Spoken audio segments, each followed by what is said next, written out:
এবার ভাগবত অধ্যয়ন করতে গেলে কি প্রয়োজন? ভক্তি প্রয়োজন। আমরা সবাই বলি ভক্তির দ্বারা ভগবানকে পাওয়া সম্ভব। তাহলে জানা প্রয়োজন ভক্তি কয় প্রকার। ভক্তি হচ্ছে দুই প্রকার, একটি হচ্ছে বৈধী ভক্তি, আরেকটি হচ্ছে রাগ ভক্তি। বৈধী ভক্তি হচ্ছে বিধিময়, আর রাগ ভক্তি হচ্ছে ভাবময়। বিধিময় কেমন? আমি ইহজগতে যা অধ্যয়ন করে ভগবানের পূজা অর্চনা করি, যে সাধনার দ্বারা ভগবানকে ডাকি মন্ত্রের দ্বারা, সেটি হচ্ছে বৈদিক ভক্তি। আর রাগ ভক্তির আরেকটি নাম হচ্ছে প্রেম ভক্তি। যে ভক্তির দ্বারা ডাকলে ভগবানের কাছে কোনো মন্ত্রের প্রয়োজন হয় না, কোনো ফুলের প্রয়োজন হয় না, একমাত্র চোখের জলই ভগবানের কাছে শ্রেষ্ঠ সম্পদ। সেটি হচ্ছে বৈদিক ভক্তির থেকেও অনেক শ্রেষ্ঠ রাগ ভক্তি। বৈদিক ভক্তির প্রয়োজন হচ্ছে প্রেমানন্দ, আর রাগ ভক্তির প্রয়োজন হচ্ছে কৃষ্ণ সেবানন্দ। কৃষ্ণ প্রেমানন্দে কি?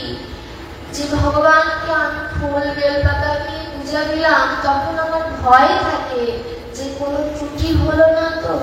আমরা কিন্তু যে কোনো পূজার ক্ষেত্রে ব্রাহ্মণ দেখবেন ক্ষমা চায় কানে ধরে, গৃহকর্তা হয়ে ক্ষমা চায়, যে কোনো ভুল ত্রুটি থাকলে ক্ষমা সুন্দর কৃষ্ণকে দেখো। আর রাগ ভক্তি হচ্ছে কৃষ্ণ সেবানন্দ, অর্থাৎ কৃষ্ণের সেবা করাই তার মুখ্য উদ্দেশ্য। কৃষ্ণকে সে শাসনও করতে পারে, কৃষ্ণকে সে ভালোবাসতে পারে। আমরা জানি না রস পাঁচটি, যেমন যশোদা মা যদি জানতেন ভগবান, তাহলে কি তার বাৎসল্য রস থাকতো? ভগবান বাৎসল্য রস আস্বাদন করতে পারতো না। এর জন্য দেখুন মথুরায় দেবকী ভগবান শ্রীকৃষ্ণকে প্রণাম করে, আর বৃন্দাবনের যশোদা মা এই একই কৃষ্ণকে দড়ি দিয়ে বেঁধে রাখে। কেন? পার্থক্য একটি, কারণ যশোদা মা তার গোপালকে তার ছেলে রূপে জানে, আর দেবকী তাকে ভগবান রূপে দর্শন করেছে।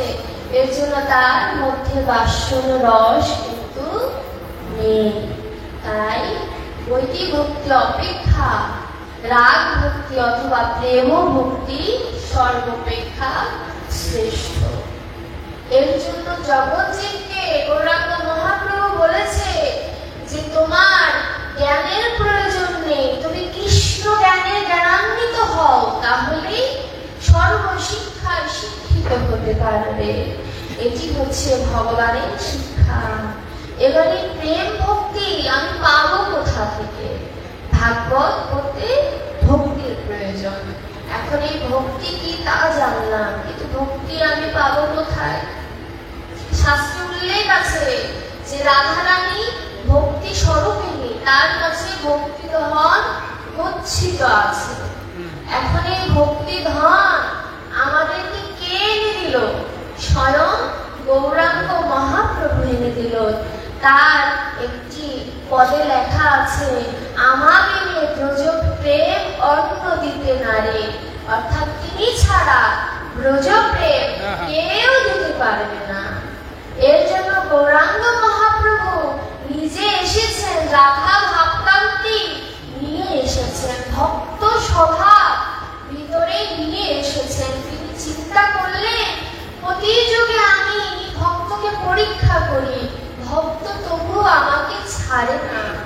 আমি একবার নিজে ভক্ত স্বভাব ধরে দেখি যে ভক্ত আমার মধ্যে কি এমন পেয়েছে যে যত দুঃখ কষ্টই আমি তাকে দেই, ভক্ত আমার নাম ভোলে না।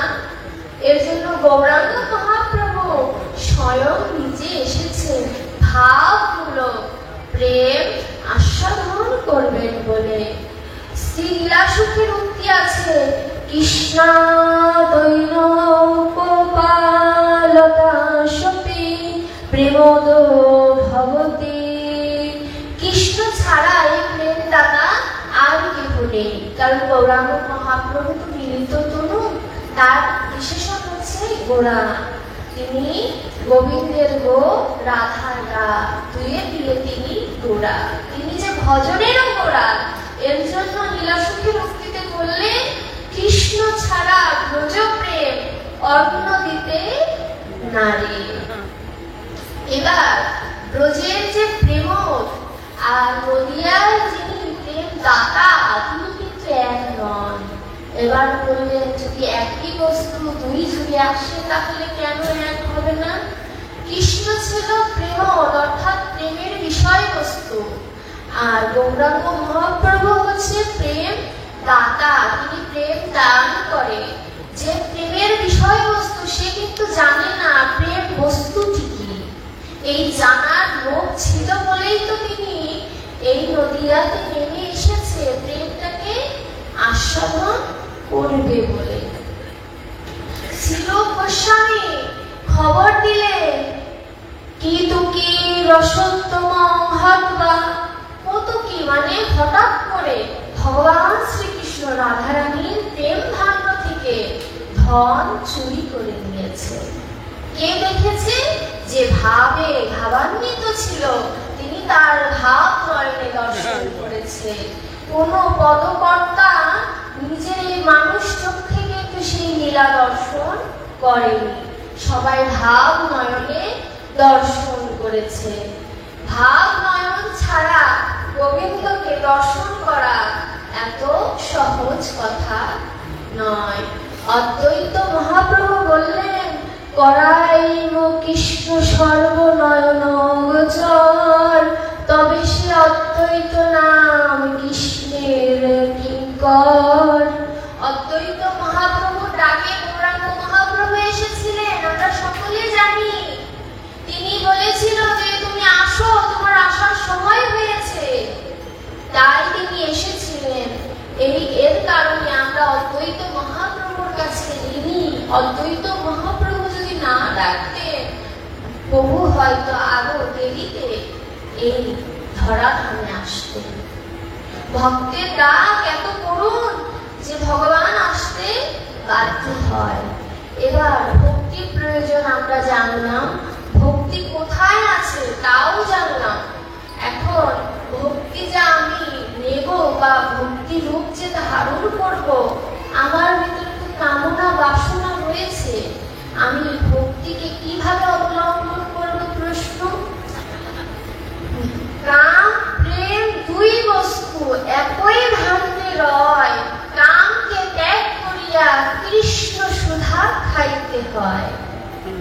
অর্থাৎ আমার দেহের ভিতরে কাম থাকুক তাতে দুঃখ নাই, কিন্তু সেই কামটা যেন ভগবানের চরণে অর্পণ করে দিতে পারি, কামটা যেন গোবিন্দকে কামনা করার মতো হয়, আর প্রেমটা যেন গোবিন্দের চরণে নিয়োজিত থাকে। এর জন্য ভাগবত বললেন কাম প্রেম দুই বস্তু একই ভাণ্ডে রয়, কামকে ত্যাগ করিয়া কৃষ্ণ সুধা খাইতে হয়।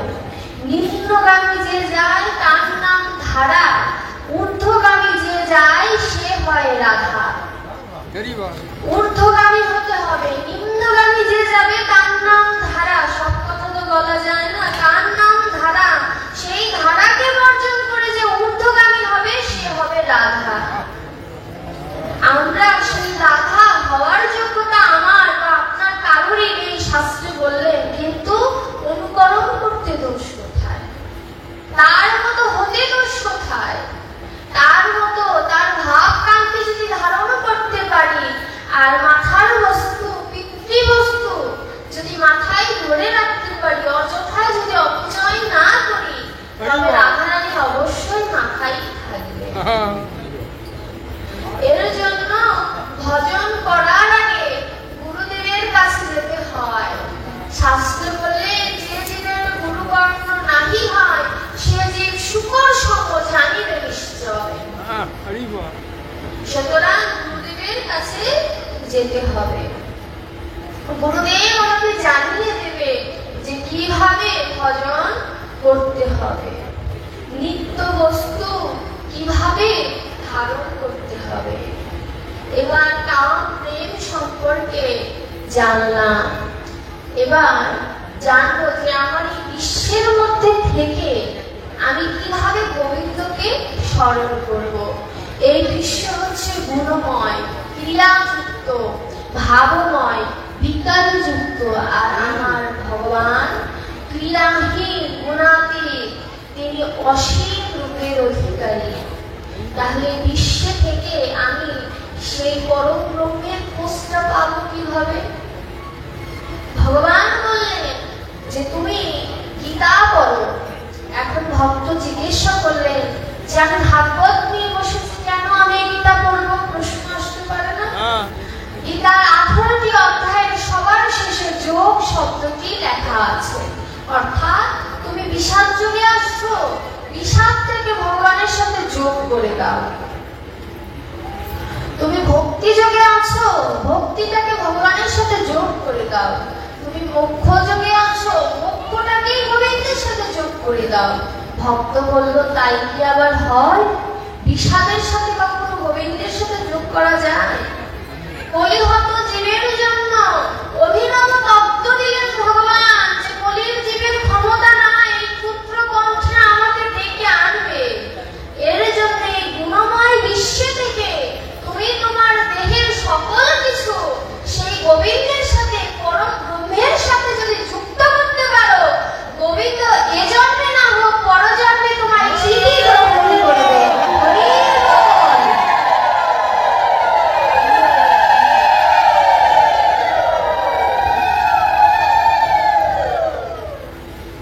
এখন বলতে পারে যে ভগবান আশ্বাস দিয়েছে, কিন্তু আমি তো ঘূর্ণিপাকের মতো ঘুরছি, আমার গতিটা হবে কি?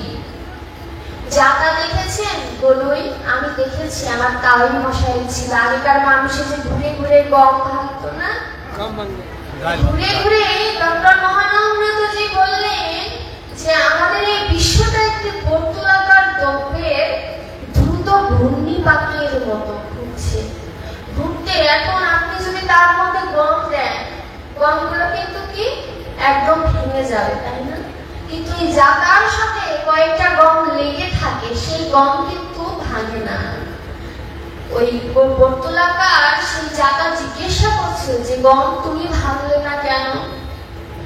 তখন সেই গম উত্তর দিল, ভাব দৃষ্টিতে দেখুন, চোখটা বন্ধ করে সেই গম উত্তর দিল যে বর্তুলাকার যন্ত্র যখন ঘুরছিল তখন আমি ধীরে ধীরে সেই দণ্ডের কাছে গিয়ে আশ্রয় নিয়েছি, এর জন্য আমি আর ভাঙিনি। জীবকে শিক্ষা দিল যে পৃথিবী ঘূর্ণায়মান, পৃথিবী নিজের সময় অনুযায়ী ঘুরবে। তুমি সেই মাঝখানের যে দণ্ড, অর্থাৎ ভগবান শ্রীকৃষ্ণের চরণ ধরে বলো, হে গোবিন্দ, তুমি ছাড়া আমার আর কেহ নাই, তুমি আমার পরম বন্ধু। দেখবে ওই গমের মতো সবাই ভেঙে গেলে যে গমগুলো আস্ত রয়েছে সেই দণ্ডটিতে ধরে, তদ্র আমরা একদিন না একদিন সেই দণ্ডকে মজবুত করে ধরলে গোবিন্দের চরণ পাবই পাব। দেখুন ভগবান কত করুণার সিন্ধু। এবার সবকিছু জানলাম, এবার প্রশ্ন যে ভগবান কেন দুজনকে একসাথে হয়ে পৃথিবীতে আসলেন? তিনি তো শুধু রাধারানীকেই পাঠিয়ে দিতে পারতেন, অথবা তার যে এতগুলো সখা, যে কোনো একজন সখাকে পাঠিয়ে দিতে পারতেন, অথবা নিত্যানন্দকে পাঠিয়ে দিতে পারতেন। কারণ গৌরাঙ্গ মহাপ্রভুর দুটি গৌণ, দুটি মুখ্য কারণ ছিল এই পৃথিবীতে আসার।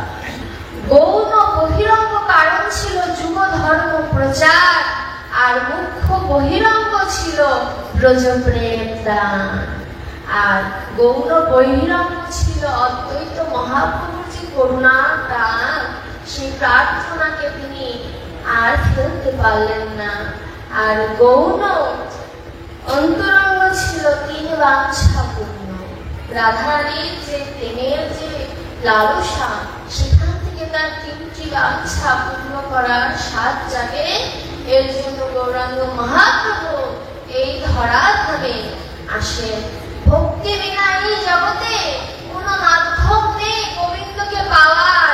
শ্রীরূপ গোস্বামী বললেন তিনি করুণায় অবতীর্ণ, তিনি করুণা করে এসেছেন জীবের জন্য। যোগ্যতা নেই তাকে ডাকার। তিনি প্রয়াসলব্ধ নয়, তিনি প্রসাদলব্ধ। অর্থাৎ তিনি যদি করুণা করে না আসে তাহলে তাকে পাওয়া সম্ভব নয়।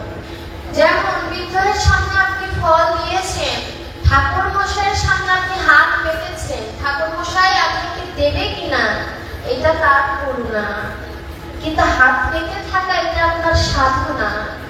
তত ভগবান শ্রীকৃষ্ণ প্রয়াসলব্ধ নয়। আপনি সরাসরি মন্দিরে যে নিজে হাতে প্রসাদ তুলে খেতে কিন্তু পারবেন না। এটি হচ্ছে প্রয়াস। তিনি প্রয়াসলব্ধ নয়, তিনি প্রসাদলব্ধ। অর্থাৎ আমার করুণার ডাকে তার মনের ভিতরে যদি একটু নাড়া দেয় তবেই তিনি সেই গোলক থেকে এই ভূলোকে আসবেন। এবার বলতে পারে যে আমরা কইয়ের যে আমরা স্বার্থ ছাড়া কিছু করি না, আমি নিজেও করি না। এখন কৃষ্ণকে ভালোবাসলে আমার শেষের দিনের গতি কি হবে প্রশ্ন আসতে পারে। এই প্রশ্ন শুধু আমাদের নয়, এই প্রশ্ন স্বয়ং ব্রহ্মা বিষ্ণুরও ছিল। নারদ বিনার সুরে কৃষ্ণ নাম করতে করতে এই মর্তে আসেন।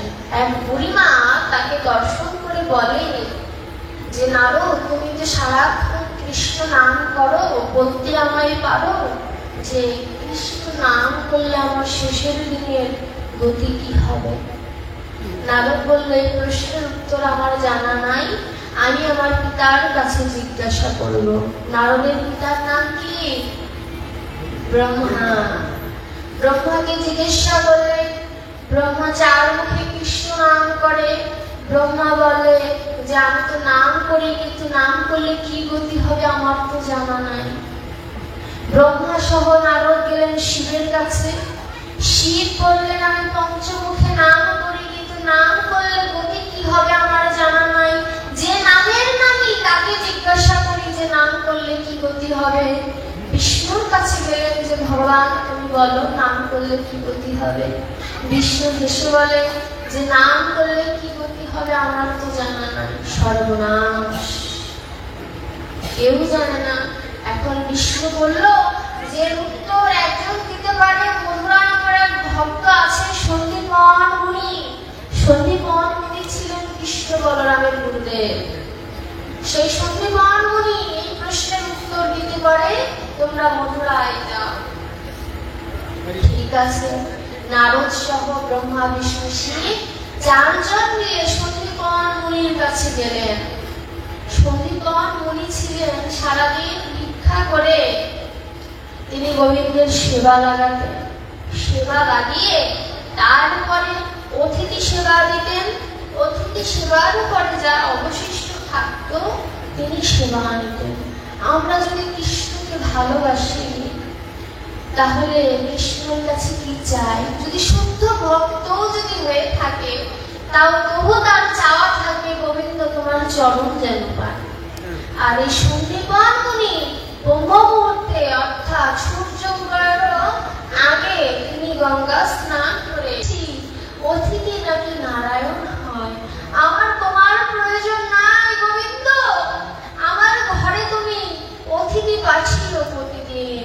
সেই চৌকাঠে বসে সন্দীপন মুনি কান্না করত আর ভগবানের নাম জপ করত যে হে গোবিন্দ, আজকে যদি অতিথি না আসে আমি অনাহারে দিন যাব, নিজেও খাবো না, তোমায়ও খেতে দেব না।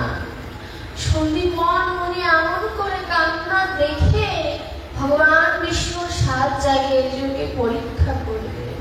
সন্দীপন মুনির কাছে এর জন্য তারা চারজন ছদ্মবেশে গেলেন। সন্দীপন মুনি তো মহা আনন্দে আনন্দিত যে আমার গৃহে চারজন বৈষ্ণব এসেছে। এবার বৈষ্ণবকে সেবা দেওয়ার মতো চাল ডাল তাদের ঘরে আছে, কিন্তু ভক্তকে পরীক্ষা করবে বলে অন্নপূর্ণা দেবীকে স্মরণ করলেন। অন্নপূর্ণা দেবী যোগমায়ার বলে ঘরের যা সবজি ছিল, যা অন্ন ছিল সব হরণ করে দিলেন। ঘরে যে দেখে যে কোনো সবজি নেই, কোনো অন্ন নেই, এবার বৈষ্ণবকে সেবা কি দেবে? সন্দীপন মুনি কান্না করছে, এদিকে মুনিকে বলল, তোমার ভয় নেই, আমরা ঘরে আছি, তুমি ভিক্ষা করে আসো। সন্দীপন মুনি চিন্তা করলো, ভিক্ষায় যদি আমি যাই, বৈষ্ণবরা তো একা একা বসে বিরক্ত হবেন। আমার ছেলেকে, তার ছেলের নাম ছিল পটু, সেই পটুকে তিনি অন্ন ভিক্ষার জন্য বা তন্দুর ভিক্ষার জন্য পাঠালেন। কিন্তু পাঠালে কি হবে? ভগবান শ্রীকৃষ্ণের যে মূল অবতার বিষ্ণু, তিনি চতুরের শিরোমণি, তিনি নিজের ভিতর থেকে একটি বটু সৃষ্টি করলেন। সেই বটু, আসল বটুর আগে সম্পূর্ণ গ্রাম ভিক্ষা করে নিয়েছে। বাবা, এক ভিখারি যদি দুবার যায়, কেউ কি তার ভিক্ষা দেয়? কিন্তু একমাত্র আমার গোবিন্দ এমন দয়ালু যে আমার মতো পাপিষ্ঠ যদি শতবারও যায়, ভগবান তাকে গ্রহণ করে।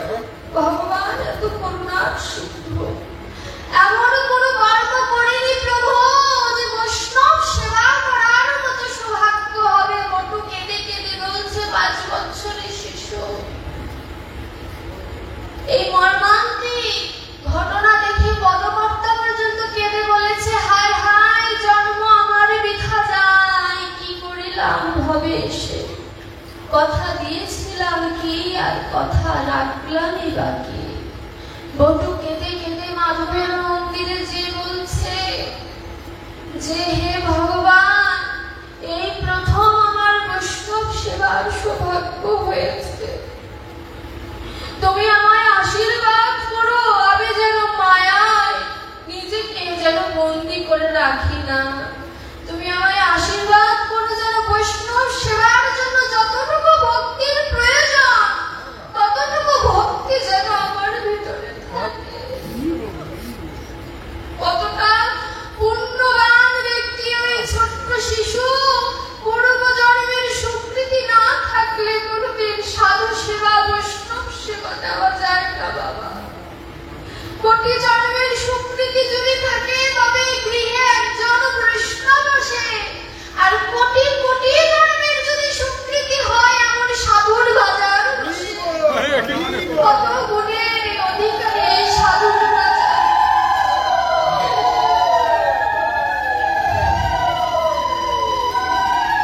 বটু আমার কেঁদে কেঁদে বলছে, প্রভু, জীবনটা কেবল শুরুর পথে, আবার আলো নিভে যেতে পারে।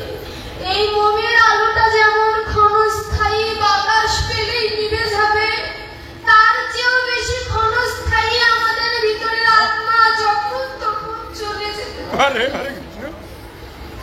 তাই ভগবান বলেছে, ওরে ভক্ত, বটুকে দেখে শিখে নে, ভজন করার জন্য কোনো কাল পাত্র থাকে না। যে কাল বললে কালে ধরে। একমাত্র শুদ্ধ ভজনের সময় ওই শিশুকাল থেকে শুরু কর, বটুর মতো রাস্তা যে আমি পড়ব। বটু ভগবানের নাম নিয়ে বের হয়ে গেলেন। যমুনার তীরে এসে সকল বাড়ি ভিক্ষা চাই, কেউ ভিক্ষা দেয় না, সবাই মারে। বটু বলে, হায় রে গোবিন্দ, আগে যদি জানতাম তোমায় ভালোবাসলে এমন আঘাত খাবো, জীবনে তোমায় ভালোবাসতাম। বটুর এমন সরল হৃদয়ের কথা শুনে বিষ্ণুর চোখেও জল চলে আসে। এদিকে সন্দীপন বলে,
এই যে শুধু যমুনা নয়, এই যে জীবকে শিক্ষা দিচ্ছে, একদিন তোমাকে ওই ঘাটে এসে চিন্তা করতে হবে আমি পার হব কেমন করে। বটু বিশ্বাস করতেন ভগবান কৃষ্ণকে যে আমি যদি গোবিন্দকে একদিনের জন্য যদি ভালোবেসে থাকি, গোবিন্দ স্বয়ং আমায় পার করে নিয়ে যাবে। সরল হৃদয়ের ভক্তি যদি কারোর ভিতরে থাকে, গোবিন্দ তাকে সত্যি সত্যি পার করে নিয়ে যায়। কিন্তু আমার মতো হতভাগা জীব তো আর কেউ নাই। নিজে ভাগবত শ্রবণ করি, স্মরণ করাই, কই আমার মধ্যে তো এমন ভক্তি আসে না বাবা। কত চোখ বন্ধ করে যমুনায় আস্তে আস্তে গুটি গুটি করে পা দিয়ে যমুনায় মিশে যাচ্ছে। যমুনার ভাব তরঙ্গ দেখে পদকর্তা বললেন, যমুনার কি সৌভাগ্য, ভক্তের চরণ তিনি বক্ষে ধরে। হে গোবিন্দ, আমার এরপরে যমুনার জলে সেই সূক্ষ্ম কণা বানিয়ে পাঠিও, আমি যেন ভক্তের চরণ একটু স্পর্শ করতে পারি। পটু যমুনা পার হয়ে যখন তীরে এসেছে, চোখ খুলে দেখে যে তিনি যমুনা পার হয়ে গেছে। পূর্ণমাসীর কাছ থেকে তিনি দীক্ষা নেন। বিষ্ণু বলছে, এখনো আমার পরীক্ষা সম্পূর্ণ হয়নি। দেখুন কৃষ্ণকে ভালোবাসলে শেষের দিনের গতি কি হয় তার পরীক্ষা দেখুন। পূর্ণমাসীর তন্দল নিয়ে যখন আবারও যমুনায় নেমেছে, ভগবানের একটি অবতার হচ্ছে কচ্ছপ। কচ্ছপের রূপ ধরে তিনি যমুনার নিচে ছিলেন। কচ্ছপের উপরটাতে আমার পিচ্ছিল। জীবকে শিক্ষা দিল মায়ার আবরণটা কেমন পিচ্ছিল। যদি আমাকে এক মুহূর্তের জন্য যদি ভুলে যাও, এই যমুনার জলে অর্থাৎ ভবপারের জলে তুমি ডুবে যাবে, আর কোনোদিন পার হওয়া হবে না। বটু ছোট মানুষ তো, কচ্ছপের পায়ে যখন দেহের উপরে যখন পা দিয়েছে, পিছলে পড়ে গেছে। জীবকে শিক্ষা দেওয়ার জন্য যা কৌতূহল ছিল, যা অন্ন ছিল, সব যমুনার জলে যখন ভেসে যায়, বটু হাহাকার করে। এজন্য জীবের দশা, জীব যখন সব হারিয়ে ফেলে তখন ভগবানের জন্য কাঁদে যে হায় হায়, জীবনে আমি কি করলাম, আমি তো এখন নিরুপায়, সবকিছু হারিয়ে ফেললাম। বটু কেঁদে কেঁদে তীরে যখন আসে, এদিকে বিষ্ণু সন্দীপন মুনিকে পাঠিয়ে দিল যে যাও দেখে আসো তোমার ছেলে কোথায় যমুনার কুলিনে খেলা করছে, অন্ন ভিক্ষায় যাই। সন্দীপন মুনি এসে দেখে বটু কাঁদে। বটু সব খুলে বলে। বটু বলে যে বাবা, বৈষ্ণব সেবা দেওয়ার জন্য যদি মহা অপরাধ করতে হয়, আজ আমি করবো, আমি চুরি করব।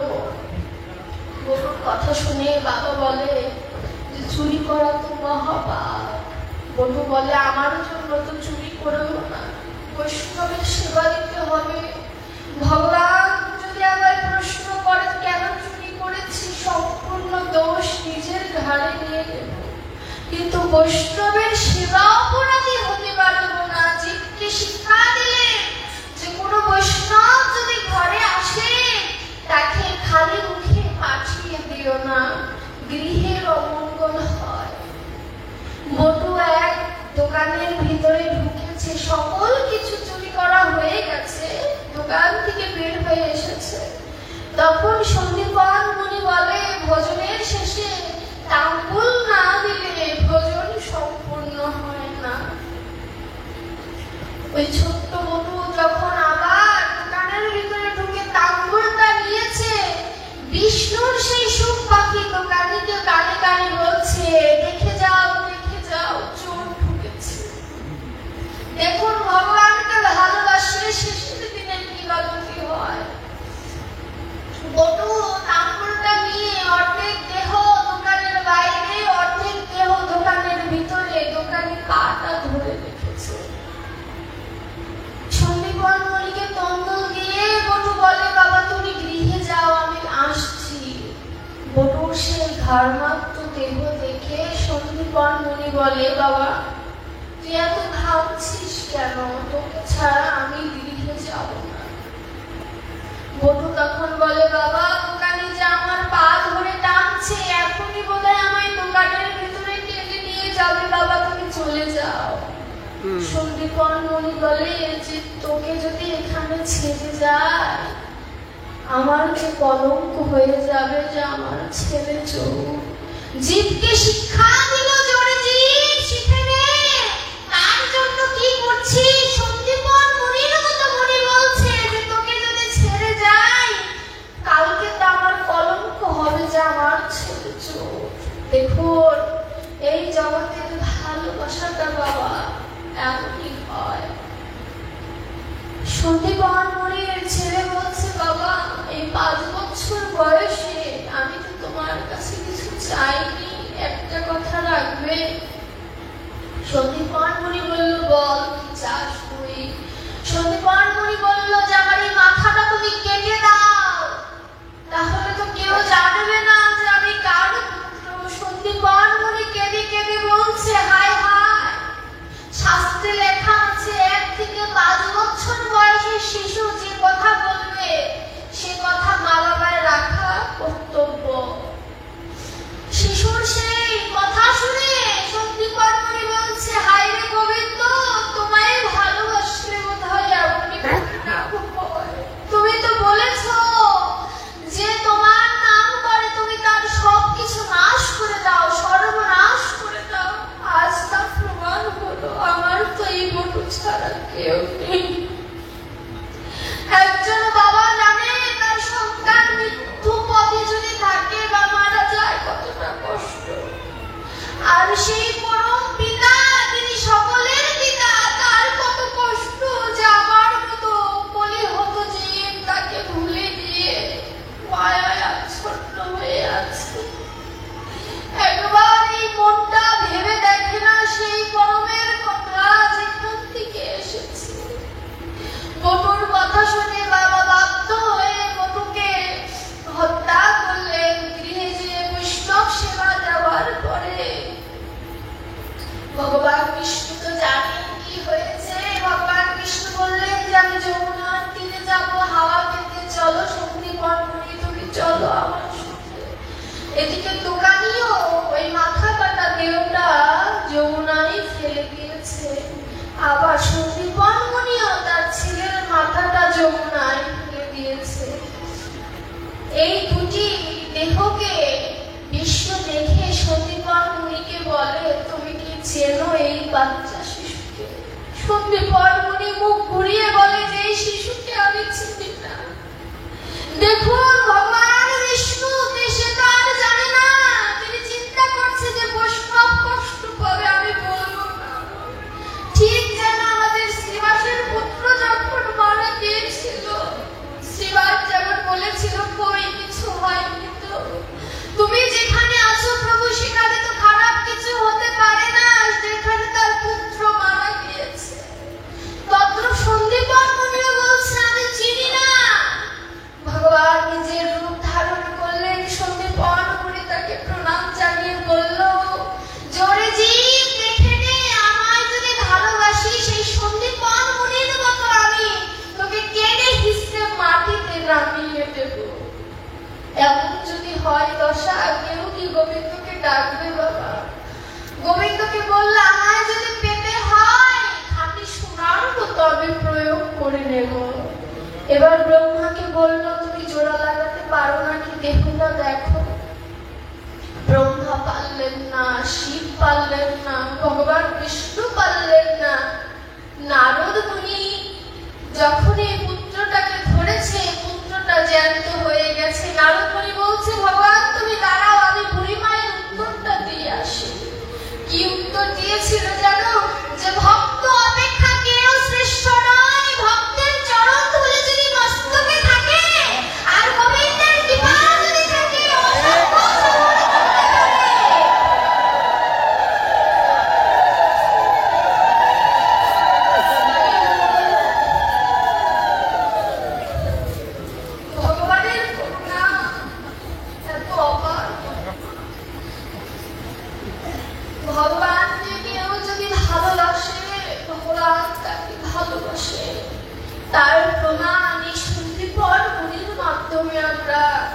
জানতে পারলাম যে গোবিন্দকে ভালোবাসলে তার গতিটা কেমন হয়।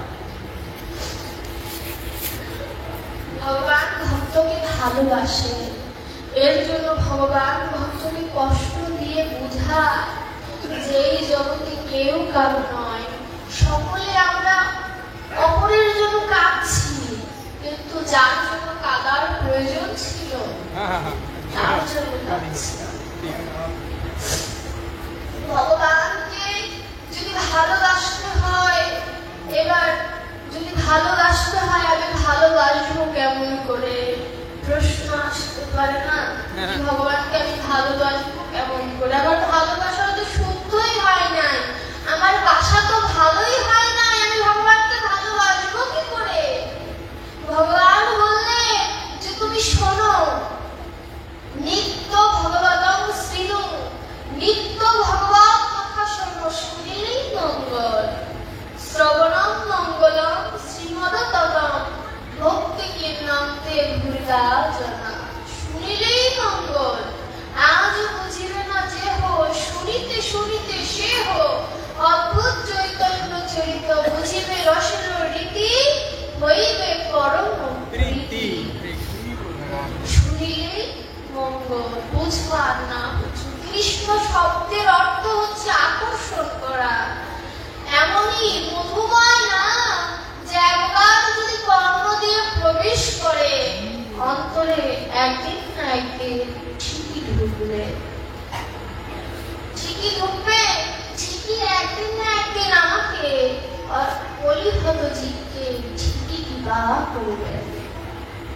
চণ্ডীদাস বলে যে একুল ওকুল দুকুল গোকুল আপন বলিব কারে, শীতল বলিয়া শরণ লইলাম তোয়ার পবন চরণে।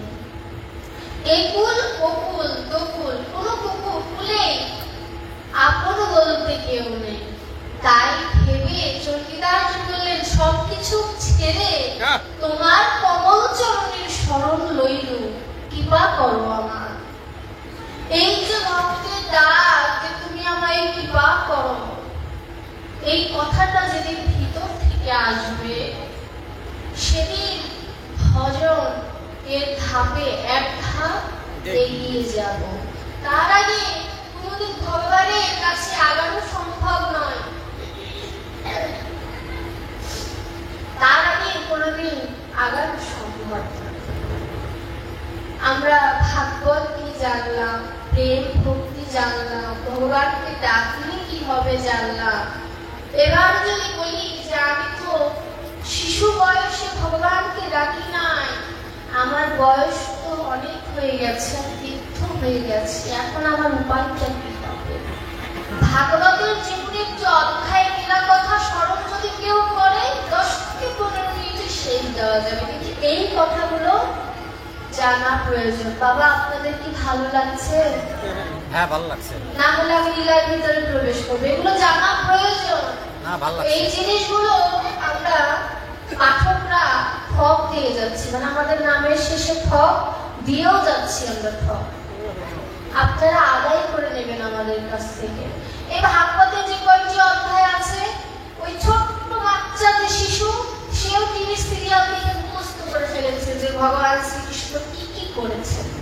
কিন্তু এই যে আমি যা বললাম, যা গোবিন্দ আমাকে দিয়ে বলালেন, এই কথাগুলো থেকে আমরা হারিয়ে যাই। এই কথাগুলো আমাদের জানতে হবে, এই কথাগুলোকে ধারণ করতে হবে, ভগবানের কথা স্মরণ করতে হবে, আর যে বিষয় সেগুলোকে ধারণ করতে হবে। ধারণ না করলে স্মরণ করা হবে না। মোর মুখে বক্তা তুমি, তুমি হও শ্রোতা, হৃদয়ে কথাও তোমার বাণী।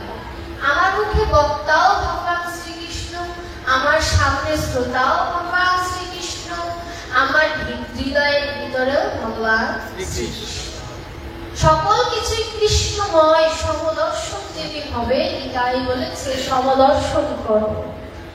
কেউ যদি ভাগবত বা গীতা করে তাকে রাজর্ষি উত্তম বলা হয়। রাজর্ষির থেকে উপরে রেখেছে কেন? যে গীতা ভাগবত পরে তিনি হচ্ছে রাজর্ষি, অর্থাৎ তার জ্ঞান আছে।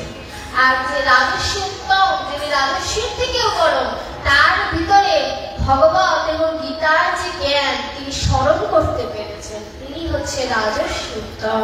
ডক্টর মহানাম প্রীতিজি বললেন।